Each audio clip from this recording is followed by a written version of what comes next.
Gross. All right, we're gonna go on to our next topic. Like I was saying, so my topic is going to be things that I'm thankful for around Thanksgiving. And when I was thinking about that concept, I couldn't help but I got TNT stuck in my head running marathons of James Bond movies throughout like the holidays, specifically Thanksgiving and Christmas. So for whatever reason, that's a warm and fuzzy feeling to me. And I wanted to just say that I am thankful for the James Bond series for providing us with awesome content and movies for I don't know, decades now. And I wanted to get your guys' thoughts on just James Bond series in general, and who's your favorite James Bond? What's your favorite movie of the James Bonds? And I could start. Okay. Actually, I'm not going to start. I'm going to pick on Ian because he's challenging me on my breakfast sandwich. Ian, could you please describe to me your favorite Bond and your favorite Bond movie? Okay, so, being around 30 years old and everything, every time you think of James Bond, at least like my age, Pierce Brosnan. I think he did very well, and he did it for a long time. I used to say Sean Connery, but I would have to say Pierce Brosnan. He had the accent, he had the swag. He didn't have the accent. That's a good question. Well, you do this. You take something that's generic and awesome, like bacon, and you say, this is why this is great. And it doesn't make any sense. This is coming from a guy with a crappy breakfast sandwich, though. All right, touche. So I just have to say, I think Pierce Brosnan, honestly. I think he did well. I enjoyed those movies, and I was an insanely huge fan of GoldenEye video. So, so that's where it also jumps out at me. Every time you think of, Mr. 007 or Bond, James Bond, Pierce Brosnan. Okay. Mm-hmm. So, and your favorite movie is GoldenEye? Yeah, I would have to say GoldenEye, yeah. Why? Again, I put the video game and that together, so it just always, at least whenever I think of James Bond, that's the movie that always jumps out, and the game. You got Sean Bean in there? Like, you have, an awesome villain in GoldenEye where he's like in the concept too of a friend. This always intrigued me whenever there was a cartoon or movie that was like, oh, he was a friend, he was a good guy, now he's a bad guy, like Vegeta and Dragon Balls and all that stuff. Like, always was like, oh, cool, I'm interested for whatever reason.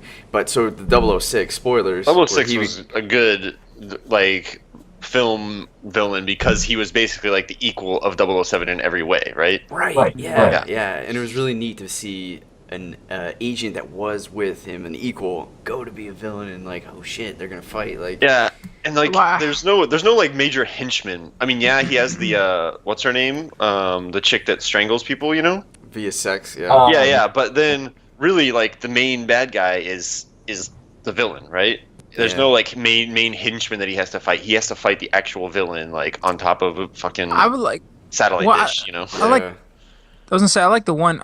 I'm not like, I've watched some 007 movies. Like, I'm just like here and there. I'm not like a giant fan of it, but like the one movie I remember that stood out to me a lot that was really cool was when he was like over there and he was getting tortured or something like that, and they had to trade over a bridge. Was that Tomorrow Never Dies? Do you guys remember that one? I think Tomorrow Never Dies. Where like they had to get him like back. They had to get him back. Yeah. Like, Tomorrow Never Dies, I think.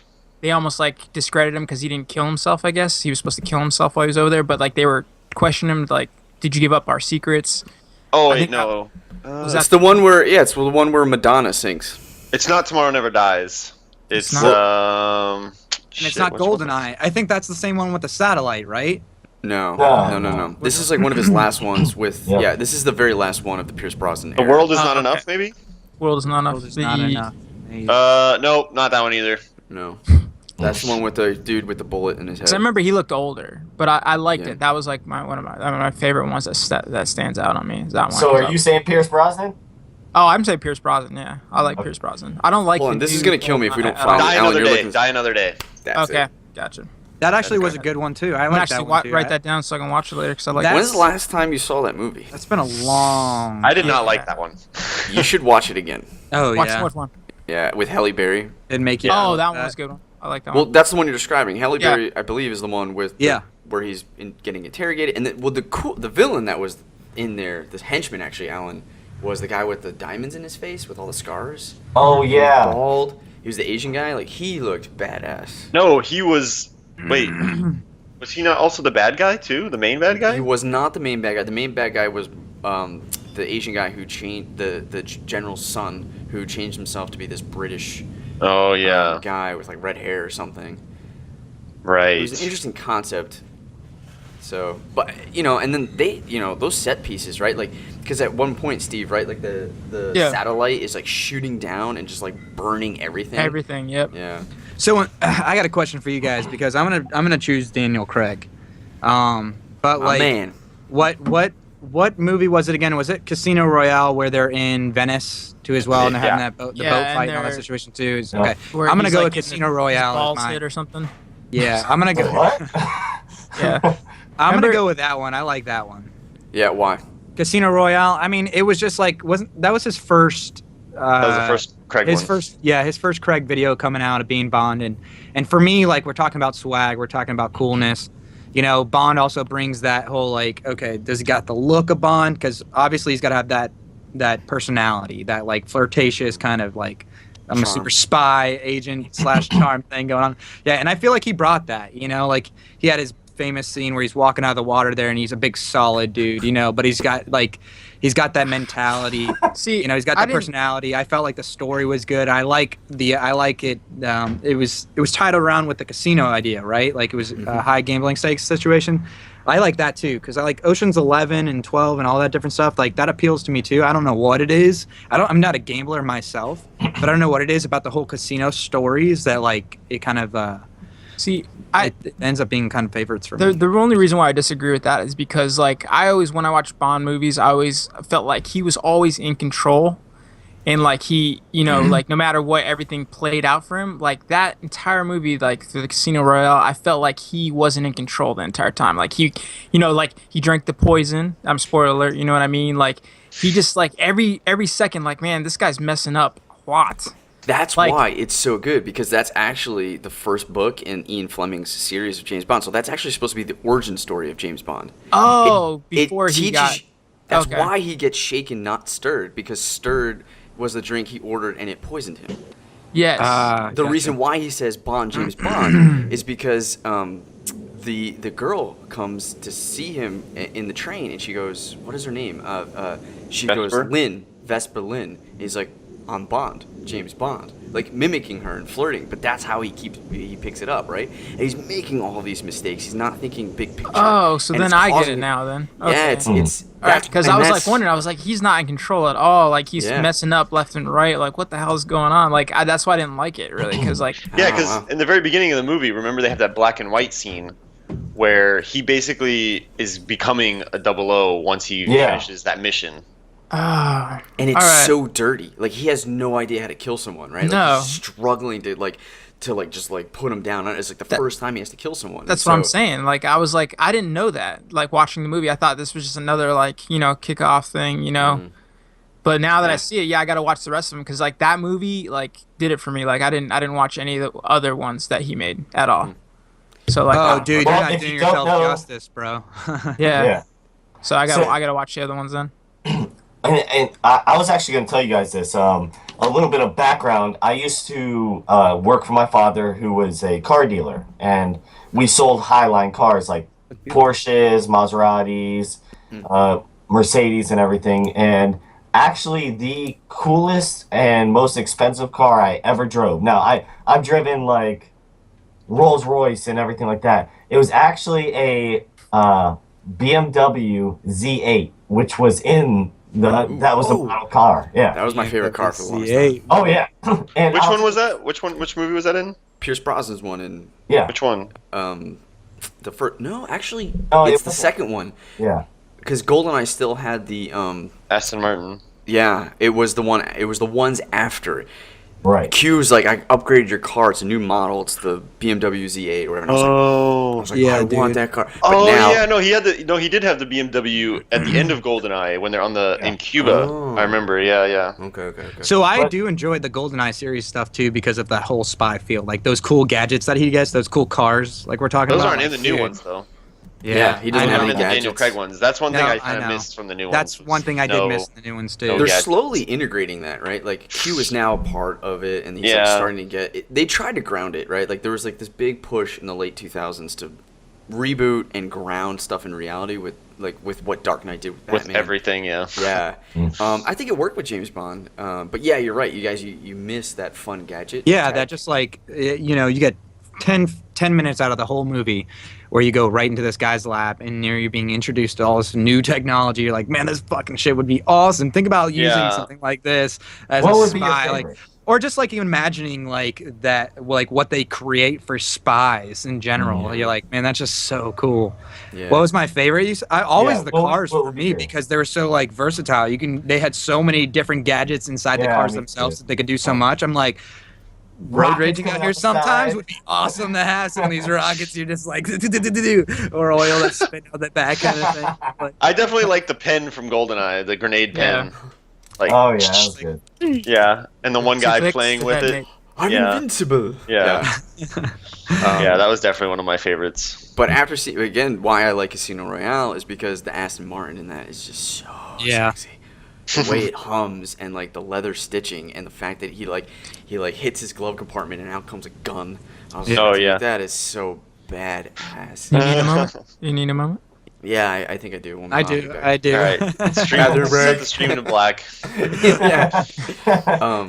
So my pick is Daniel Craig in Casino Royale, and I do like Casino Royale too. I do like all the other subsequent movies. Quantum of Solace kind of meh, but they the arc there is straightforward. Like these movies aren't one-offs; they actually connect in some way, which is really cool. Right. And you just you see a Bond grow, and you see the new characters of Q and M and what movie was it where he was like out in like the middle of nowhere in Europe and he's in a castle, kind of like partial house castle place, and he's having. Was that Skyfall? Yeah. Skyfall. Yeah, that scene actually was not too bad. I actually like that whole. Steve hasn't seen that one yet, though. Okay. So you got. There's a lot of throwbacks in Skyfall to the. Skyfall's really good. Yeah. Mm-hmm. Skyfall. I like that one too. Is that the one after the first one? No, it's the third. Casino Royale? Third one. Oh, third one. Yeah. There's Quantum of Solace. Binge watch them. There's the one in between. I like. I wasn't a big fan of that one, honestly. Which one? The third one? Quantum. Yeah, that one. Solace, yeah. It's the weakest of all the new ones, yeah, for sure. The trend I see, because Sarah and I actually spent a year just watching all of the James Bond, like just going from one to one every month or something like that. The first rendition of a new James Bond's movie is usually the best. Yeah, like they just put all of their cards on the table to reboot this thing, and then they kind of just like, I don't know what happened. But isn't that happen like with most things? Don't you kind of see that happen often? Like you're like the first one's awesome, the second one's always kind of like, and then the third one they're Star like, Wars let's come back example. with it. Like let's try to do this. Yeah, but really I think they get worse. Is what I'm saying. Like the first one's good, and it's just always worse and worse and worse. Never and gets worse any. and worse. Star Wars Just never another one that comes back. Best example. Well, the new Daniel Craig ones, it You're kind of went. Yep. Up, down, up. Yeah. Yeah. And from what I hear, another reason why I picked this topic is because Spectre's coming out in November, and I'm really excited. But some of the reviews coming out just have it being like a. Is it Daniel Craig again lukewarm. too? For this? Yeah. Okay. This is his last movie, I haven't right? seen this trailer as of yet. He's got one more, I think. Oh, dude, one of the villains. Dude, Daniel Craig is the boss, man, and I think Is there a he's better. trailer? I just want that other guy to finally be 007. Oh, Michael Fassbender? Yeah. No, Dude, Idris Elba. No. Well, we've had this Yeah. conversation. Idris Michael Elba. Fassbender. Michael Fassbender. Idris hashtag Elba Michael would be Fassbender. best. Hashtag Idris Elba would be way better. Idris Elba. No, Michael Fassbender. Idris. You guys are crazy. Bring back Pierce. Bring back villain- Pierce. No, God. Actually, dude, Pierce Brosnan was one of the worst after looking at it. No, he was Nice. amazing. He was amazing in GoldenEye. Yeah. Yeah, He was he's perfect in GoldenEye. just- But yeah, then he was really after that, cheesy. I don't think it was his fault. I think it was just the writing was cheesy. Yeah, Yeah. it was. He was a decent. I mean, he played the role. I felt like he played the role well. The I think he stories was were like you're saying. It was lacking in the story, in the quality. He in the had story. like the suave. He had the quips. You Yep. know, he had the action. They showed he could be ruthless when he like killed that one chick Yep. in Tomorrow Never Dies. He just like executes her. You know. All right. So, okay, real quick. Sorry, but Spectre, the villain is the guy from Christoph Waltz plays the villain from Inglourious Bastards. Yes, and he's actually the leader of Spectre, which is this organization that has been taunting and screwing with James Bond the entire Daniel Craig arc. So it's kind of got a very like strong conclusion to it. I feel like, but he does have one more, so we'll see what happens. I'm excited to see it. And then they'll get Idris Elba.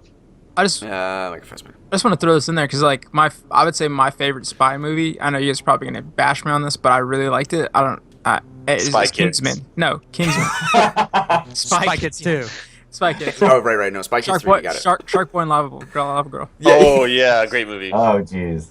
If you ever watch that movie High, man, you're in for a treat. Dude, I've watched that movie like 100 times now, man. My son watches that day right now, dude. Like dreams. I'm like, oh my gosh, dude. No, but Kingsman. I was gonna say Kingsman. I really like that movie. Chocolate. I hate chocolate. You obviously have watched it often, too. Nope. Yukiko and I have seen it a couple times. Yeah, oh my God. Have kids. And I don't have kids. So It's awesome. So yeah, if you go back and you watch the Pierce Brosnan movies, sans GoldenEye, I think they fall apart.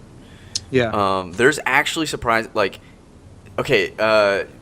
Connery, his stuff definitely holds up, which is pretty cool. His early stuff. Who's it? Roger Moore. His early stuff is actually really good. I liked Roger Moore as a Bond, yeah.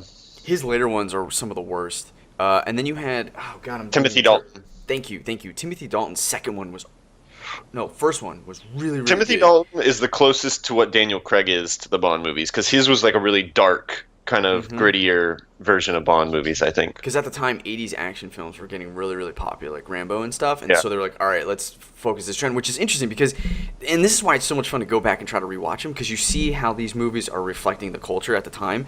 In fact, the Roger Moore one, where the Moonraker is a direct result. I like Moonraker. You probably would, because it's a direct result from Star Wars being so popular. Yeah. So they're like, oh, everybody's digging these Star Wars. Let's put lasers and let's do something on the moon. Let's go sci-fi with this. And so it's just really interesting to see them try to take it. That one specifically like stands out in my mind because it was always on TV. Whenever I turned on like TNT or whatever, it was Moonraker was on. So like and that has Jaws in it, who's really iconic. Yeah, that was a good one. Who becomes a good guy in that one? Spoilers. Yeah. And that's kind of cool too, because he was a character that repeatedly came back. And then there's one more guy, Odd Job. George Lazenby. Oh yeah, George Lazenby. He had one movie, and it was by far the worst James Bond movie ever. It is so terrible. Yeah. They had like a brand new director, brand new writer, brand new Bond, like all this stuff, and like an editor. Like that movie is so long, it's so drawn out. It's just terrible. Is it not by MGM too, right? I think it was like one made somehow without like the consent of the whole thing or something like that. Like that's the whole actually franchise. I believe that's a Sean Connery one. Oh, okay. He comes back when they did George Lazenby around that time. The original creator of James Bond left, and he had done a script for a movie that was there, blah blah blah, and he kind of had the rights, but it was still in contention, so he had a window to make these films, and he made one with Sean Connery based on that script. Okay. Now, and this is why Daniel Craig's movies have been so far apart, is because of the back and forth of the lawsuit, but now that lawsuit is finished, and they have won the rights back. So now MGM owns all, they're good to go. I see. But yeah, that George Lazenby one was terrible, and the Sean Connery one I've never watched actually, because I don't think it's considered canon. It's not, the official one, yeah. But he's really old in it, and I've seen some clips, and it's pretty terrible. He's doing the judo chop, and it's really cool too, because if you like Austin Powers as a kid, you really start to get what influences they were drawing from. Oh yeah. Like, oh man, that makes total sense now to me. Like that's a big reason why they had to like stop doing the Pierce Brosnan style ones too, because Austin Powers basically ruined James Bond, that style of James Bond forever. Right. Like they had to do a gritty, like realistic one, because otherwise you just think of Austin Powers like it's my mojo, baby. Yeah, judo chop. Yeah. Just use your toothpaste and some floss or whatever. He's like, I get it. I got bad teeth. I get it. I have bad teeth. Cool.